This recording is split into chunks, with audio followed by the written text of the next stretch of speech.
हाँ जी, तो ये मक्खन हमारा, मैं आपको दिखा दूँ, ये इसके साथ लग गया है, परेशान नहीं होना। ये मक्खन हमारा हो गया है रेडी, ये देखें, और माशाल्लाह से ये भी देखें, ये मक्खन हो गया है रेडी। चलिए देखते हैं कि हमने इसको कैसे फटाफट से तैयार किया। ये हम थोड़ी देर के लिए सेव कर देंगे और इससे बनाएंगे आज हम पराठे। बिस्मिल्लाहिर्रहमानिर्रहीम, अलीज़े अलवी व्लॉग्स के साथ एक दफ़ा फिर हाजिर हैं। आज हम आपको बताएंगे कि हमने जो मलाई इकट्ठी की, मलाई कैसे इकट्ठी की है कि दूध आता है, बच्चे मलाई नहीं खाते हैं, और मलाई को ज़ाया करने की बजाय हम क्या करते हैं, उसको मलाई को, बालाई को उर्दू में बोलते हैं जी, बालाई को हम इकट्ठा कर देते हैं। ये तो गर्मी है, गर्मी की वजह से ये हर शय पिघल गई, अदरवाइज हमने इसको लगाई थी जाग लगाने के बाद हमने इसका ये किया है, वरना मतलब हम मक्खन तो बना सकते हैं, बालाई से वैसे भी बन जाता है, लेकिन जो जाग लगाने के बाद यानी कि दही लगा के इसको सही तरीके से जमाने के बाद हम मक्खन बनाते हैं, उस मक्खन के टेस्ट में और सिंपल बालाई के मक्खन के टेस्ट में बहुत फर्क होता है, ये ज्यादा मजे का होता है। तो हम आज आपको बताएंगे कि हमने इसको जमा लिया है।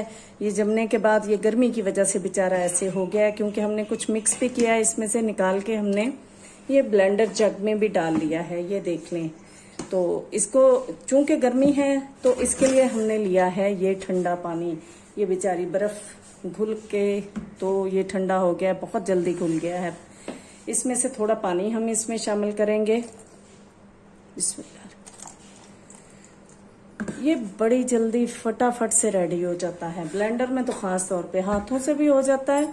आप मदानी लें, उसके साथ इसको मिक्सअप करें और जी क्या बात है, हमारा ये रेडी हो जाता है।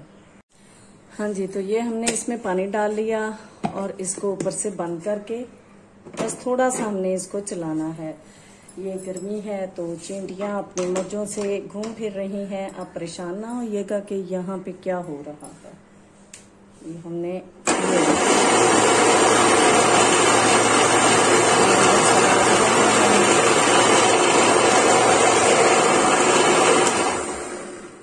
ये बन जाता है मक्खन, आपको दिखाते हैं।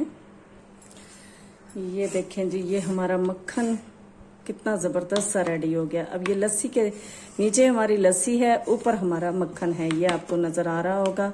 ये नीचे लस्सी, ऊपर मक्खन। हम इसको निकाल के सबको इस वाले बाउल में इकट्ठा करेंगे। आप देखिए, बिस्मिल्लाहिर्रहमानिर्रहीम, ये हमारा मक्खन ऊपर है।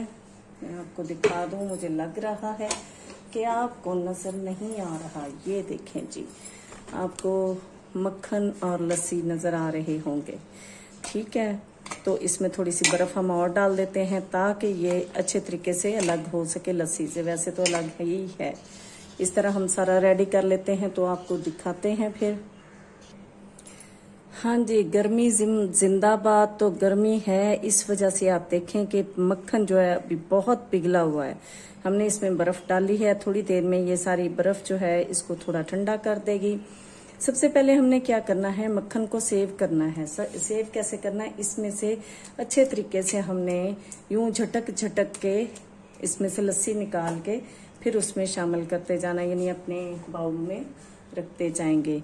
अगर हम इसमें से लस्सी नहीं निकालेंगे तो थोड़े दिनों के बाद हमारे पास अगर मक्खन ज्यादा हो, बात ज्यादा मक्खन की हो रही है, अगर मक्खन ज्यादा है हमारे पास तो हमने इसमें से ये लस्सी नहीं निकालेंगे, या हमने अगर घी नहीं बनाना है तो ये मक्खन कड़वा हो जाता है।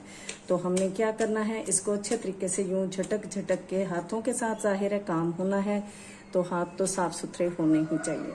तो ये हमारा मक्खन बन जाता है, तो आपको दिखाते हैं। हाँ जी, तो ये हमारा फटाफट से तैयार हो गया है मक्खन सारा। अगर आपको मेरे अंदाज में बनाया गया मक्खन पसंद आया हो तो लाइक कर दीजिए, शेयर कर दीजिए, सब्सक्राइब कर दीजिए। ये बनाना बहुत आसान होता है, लेकिन अगर आप जाग लगा के, मीन्स के दही लगा के, जैसे कि दही जमाते हैं, बालाई को मक्खन बनाएंगे, उसके टेस्ट में और सिंपल बालाई वाले टेस्ट में बहुत फर्क होता है। और ये जो बाद में बची हुई हमारे पास लस्सी है, ये देखें जी, इसको छान के आप बेशक इसको एज ए कड़ी बना लें, इससे पी भी सकते हैं, अगर खुद जाग लगाई हो तो पी भी सकते हैं, जाग के बगैर को तो हम पी भी नहीं सकते हैं। तो बनाइए, एंजॉय कीजिए, पराठे बनाएं और हलवे बनाएं, बहुत मज़ेदार। दुआ में याद रखिएगा। अल्लाह हाफिज़।